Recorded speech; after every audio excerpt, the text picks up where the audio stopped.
On this episode of Bob and Brad. The two most famous physical therapists on the internet.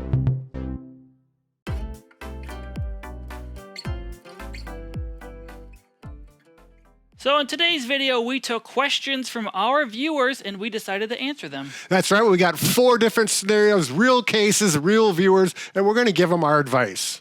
I'm Brad. I'm Mike, and behind the scenes we have Bob, and together we're the most famous physical therapy team on the internet. In our opinion, of course, Mike. So our first question comes from Roadway Rona. It's a mouthful to say. What should I focus on if I want to be strong and flexible while getting older? Balance seems to be important to practice as well. Feet should remain strong.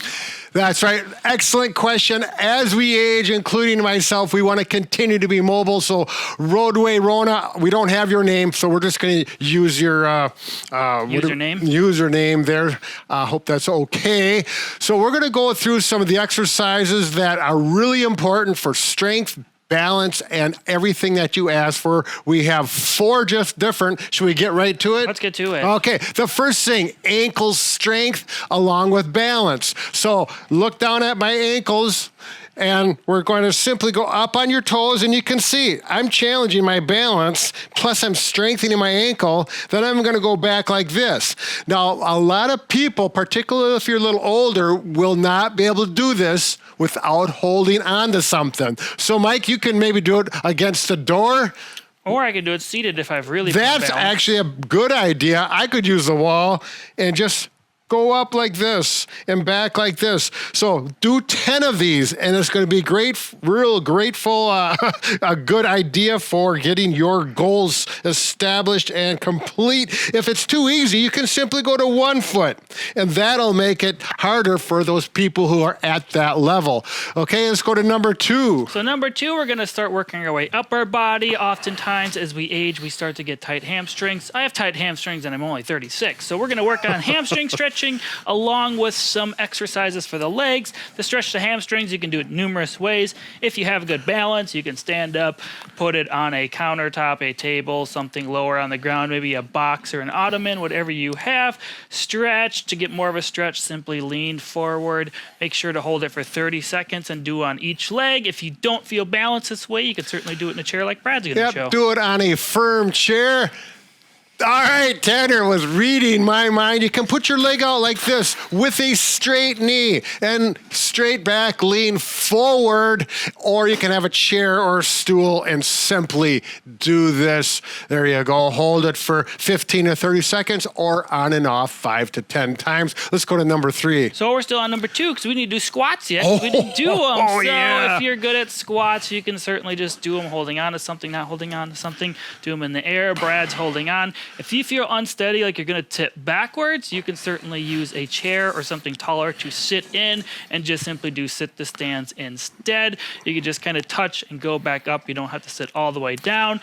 You can do 10 to 15 reps. Keep your legs nice and strong. And with all these, do them once or twice a day, depending on how you feel, if you're sore or not, as a result of doing the exercises. The next one, shoulder posture and keeping you upright, critical for balance. If you're flexed forward, you will be unsteady. If you're upright, much easier to balance. Mike is going to show one way. I'm going to do it another way. Go ahead, Mike, with the door open, of course. So we're going to stretch our pec muscles. This is going to stretch your upper back as well. Just make kind of a W shape. Put your arms on the side here. Then lean into the door frame. Try to keep good posture. Don't lean forward. Hold this again for roughly 30 seconds, or you can kind of repetition in and out. If you have really bad shoulder problems, you can't get here, you can certainly put your arms down and stretch this way as well. You're just not going to get as much of a stretch. That's right. Now you can do that just standing without the door if you want and stretch back, or use the wall. It's a nice way to know if you're getting back far enough. Do the same repetitions as Mike was talking about. Then we're going to go right into number 4, arm strength. Once you do the stretch, you can simply do wall push-ups if you're having difficulty with push-ups. If you're more advanced and that's too easy to do 10, you can do them as Mike is doing them on the cupboard, or simply go down if you're real strong to do the GI push-up, as I call them. All right, I think that covers everything for Roadway Rona. Please look at those. It's a great combination. Do the ones that work best for you or all of them. Should we go to the second person? We should, but we have to put stuff away first. Our next question comes from Dora Perry, 1578. So Dora is from Philadelphia. Hello. We are not from there. Anyway, she's 67, was diagnosed with osteoporosis. Where do I begin with exercises? Thanks. Oh, good question, Dora. Good to stay ahead of the ball game here.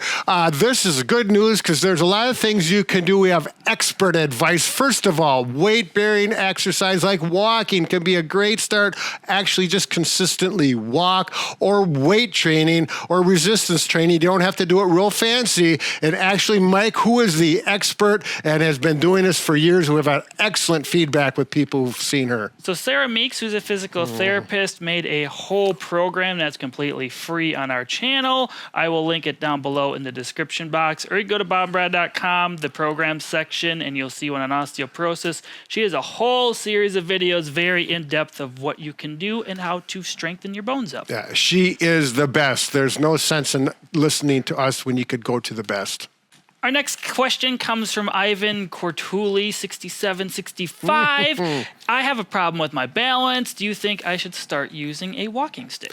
Excellent question. And if your problem with your balance, you feel a little unsteady or you're stumbling, absolutely you do need to get a walking stick or a cane. Just the walking stick, you can adjust to whatever level you want at about this height. You have more variance. If it's a cane, you do want to adjust it so when your arm hangs down, the handle goes right at the crease of the wrist, and use it for whichever side allows you to feel more stable.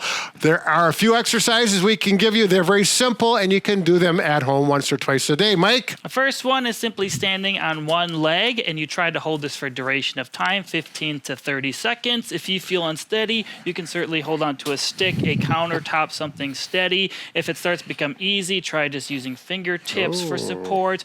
Eventually, try to do nothing if possible. Make sure to do both sides. The next one is I call heel to toe walking. And when you do this, make sure you're holding on to the wall, your cane, or something on both sides, but your heel should touch the toes of the foot that you're standing on. And that gives you proprioceptive training, which is really critical so your mind knows where your feet are, is really helpful for balance. Do it that way. Let's go to the third one. It's also important to do that one backwards because many people fall when they're going backwards or tip this way. So the last one we want to do is working on sideways movement. You can do a couple of variations, simply sidestepping for beginners. Make sure to go right and left. If you have a railing at home you can hold on to for this, a stick, a countertop. Don't let Brad push you around. If that seems easy, you can try karaoke where you cross the foot over, back behind, behind, behind. Just watch my foot segment. It's kind of hard to talk through this one. So you go both ways with this. This will help you prevent tripping if you happen to get your legs tangled up. I want to emphasize, if any of these feel too difficult, you don't feel steady, do not do them. You need to have good judgment. Make sure you're challenging your balance, but not too much. And our last question comes from YTF Love Forever. How to take care of pain in the wrist joints and palms. I sit at a desk for work, and typing and using keyboard makes my wrist and palms hurt, and sometimes my elbows. And you're not the only one, love. I'm telling you, we have some excellent remedies. You just need to do these every hour to 1 to 2 hours. The first one is that we need to work on the wrist. You're always pronated or palms down as you type. So we're going to actually stretch the wrist and forearm the other direction. Move your keyboard forward, palms up, and then actually grab the wrist and keep your shoulders still with good posture and stretch the other direction just like that. Mike's showing a good sample for going from underneath. You can do it from on top. Do that about 3 to 4 stretches on each side. You'll probably find one side a little tighter than the other, and then some good range of motion with the wrist. Again, good posture. If your posture is not good while you're working, make sure that's attended to as well. And we do our, what do we call these, Mike? The flippers. The flippers. Yeah, simply wrist up, wrist down, and do that 5 to 10 times. Gentle fists and do rotations one direction 5 to 10 times and go 5 to 10 times the other way. There you go. All right. And now we have some, Mike has an excellent advice on arm position. So when your computer desk, since you probably have a chair for a computer chair, you want to make sure your armrests are elevated to a proper height. You don't want to be too high up if your table is way down here. You don't want to be too far down, way down here. You want to get good in the middle, neutral wrist position like this when you are typing at your setup. A lot of people might be flexed too much or even extended, so make sure your wrists are also neutral. If you do not have adjustable arms on a chair and you have a normal chair, you can try putting a pillow in there and folding it for optimal support, and that may help as well. Right. So the big idea with good posture, the weight of your arms is being supported by your arm rest. Makes a big difference on everything throughout. All right. That was 4 people. We have 4 solutions, and I'm sure that we're going to give you some good, healthy advice, at least on maybe one of these people, huh? Yes, and if you have questions you would like us to answer, you can comment down below what your question is, and we'll pick a handful to answer next week. That's right. Enjoy the day and be healthy, fit, and pain-free. Bob and Brad, the 2 most famous physical therapists on the internet.